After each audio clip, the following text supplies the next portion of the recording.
Top quality और consistent performance के लिए सिर्फ सिल्वर पंप नाम याद रखना। તો આજે બુધવારે મુખ્યપ્રધાનની અધ્યક્ષતામાં કેબિનેટની બેઠક યોજાવાની છે। પ્લેન દુર્ઘટના અંગે આ બેઠકમાં ચર્ચા થશે। પ્લેન ક્રેશના મૃતકો અને પૂર્વ મુખ્યપ્રધાનને અપાશે શ્રદ્ધાંજલિ। રાજ્યમાં પડેલા વરસાદની પણ આ બેઠકમાં ચર્ચા કરાશે। Political editor Kinjal Mishra phone line પર છે। કિંજલ, એક તરફ પ્લેન ક્રેશની સૌથી મોટી દુર્ઘટના અને વિજય રૂપાણીનું પણ નિધન, આ બંને ખૂબ જ મોટી દુર્ઘટનાઓ છે અને ત્યારબાદ આ પહેલી કેબિનેટની બેઠક કયા મુદ્દે ચર્ચા થઈ શકે છે?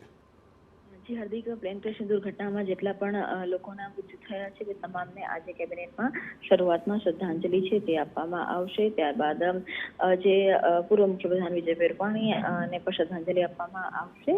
પ્લેન ક્રેશની ઘટનાને લઈને પોલીસ ફરિયાદ પણ નોંધાઈ છે।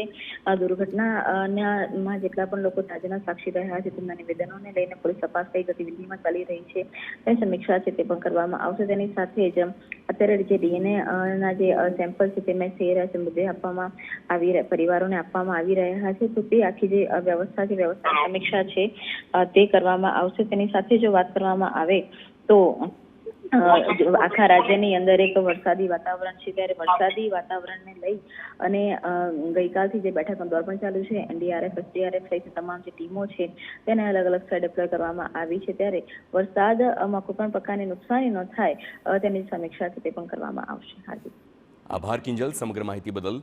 તો જે મુખ્ય મુદ્દાઓ છે તેમાં પ્લેન ક્રેશ દુર્ઘટના અને ત્યારબાદની કામગીરી અને એની સાથે જ વરસાદને લઈને પણ સમીક્ષા કરવામાં આવશે।